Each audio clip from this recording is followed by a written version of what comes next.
The Valorant beta has been out for some time, and I'm sure many people are wondering, what is the most powerful character in Valorant? While the initial characters people thought were OP, like Jett, fell very quickly, one character in particular has cemented herself as the most powerful character in all of Valorant, and that character is Sage. Now, this is not just my idea. Many players in the community agree that Sage is far and away the most powerful character. She's seeing immensely high tournament participation, and if you look at any high-level streamer and their ranked games, there is sure to be a Sage on both teams. All that being said, in this video, let's break down what makes Sage so fundamentally overpowered and how you can use that knowledge to not only pop off with her, but shut her down. If you like Valorant content, do me a favor and smash that subscribe button, but enough talking. Let's just jump right into it, shall we? Now, the biggest thing that you need to understand about Sage is that she's a monster at space control and overwhelming health points / economy advantage. Now, let's tackle these one at a time so you better understand what makes Sage tick, why she's so strong, and how you can use that knowledge against her. The first thing is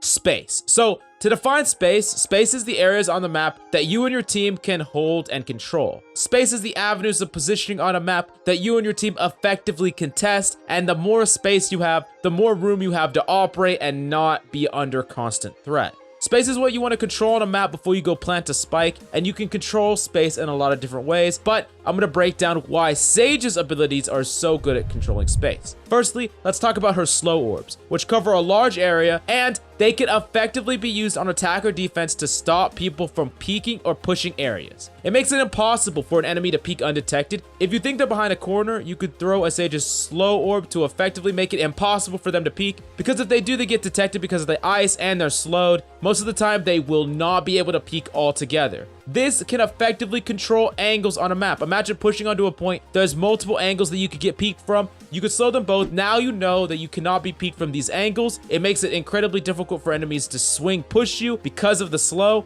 So you basically get to control space for free because of this. On top of this, on defense, it can be used just as effectively to potentially stop push angles on attack. And this, coupled with the fact that it can really be used to combo with any ability in the game, makes it not only a space creating ability, but a playmaking ability as well. Now, on top of this, we definitely can't forget to talk about Sage's perhaps most powerful ability, Barrier Orb. Now, Barrier is oppressive to say the least. It effectively isolates the number of angles that you could be pushed from. It is another gigantic space-holding ability. The fact that only a few characters can actually circumvent the wall, and most characters have to physically break it, which completely gives up the element of surprise, it's no wonder that this ability is impressive. Now, one way to counteract this ability that a lot of players don't really do, especially at the lower ranks, is break it and potentially rotate. You can effectively break a wall as a team, and then you can rotate or not rotate afterwards as you want to. The thing is, if you can get a Sage's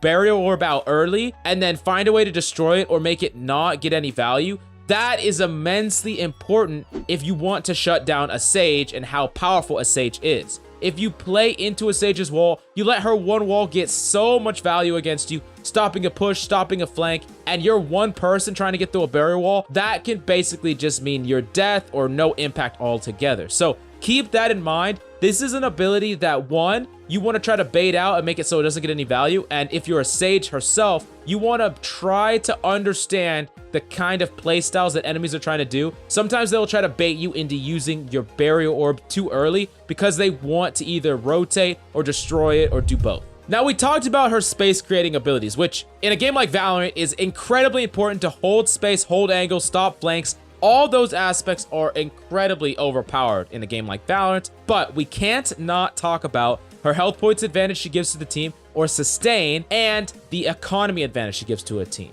So being able to have a heal that's on a cooldown means that you could heal many times in a game, and the overall health points that you give to your team over the enemy team, a team that has a Sage versus a team that doesn't, you could have exponentially many lives worth of health overall heal. This means your team getting tagged and not dying matters a lot less, and you tagging enemies that don't have a Sage matters a lot more. And also, trades can be even more valuable when you have someone like Sage because you have a Resurrect. The ability to turn fights with Resurrect has quickly revealed to be very large impact, because being able to either one, secure a round for sure. If you have a slight advantage, you could res someone, secure more sight lines, and effectively control the space on a point. Or in a round where you actually have a slight disadvantage, you can bring it back to parity if it's a buy round. You don't want a round where your whole team bought weapons to be one that you don't win. So being able to invest more mid-round to ensure that you win that round or give you a better chance at winning that round is so powerful for economy's sake. Basically, Sage revolves around an axis of space, sustain, and economy advantage that no other character can even hope to match. She does so much for so little, and in Sage's current state, where she might not stay in the state, but in her current state as she is right now, if you are grinding Valorant ranked, if you do not have a Sage on your team, I would highly suggest you to flex to her. Wait until the end if you have to. If you do not have one main that you just absolutely have to play, try playing Sage or flexing to Sage when you need to. Her abilities aren't hard to understand. They're not hard to use. If you practice a little bit with her, you will get them down pat, and I assure you, if you have a Sage on your team, you're automatically more likely to win than a team that doesn't have a Sage altogether. Anyways, before we end, I have a question for you. If you were to nerf Sage, what would you do to change her kit? How would you balance her and bring her in line with the rest of the cast? Anyways, if you like Valorant content, do us a Game Leap a huge favor and send us a video of you doing a kickflip. No, I'm just kidding. Smash that subscribe button, okay? Please, smash that subscribe button. Anyways, that's all I got for you today. I'm Coach Mills, and until next time.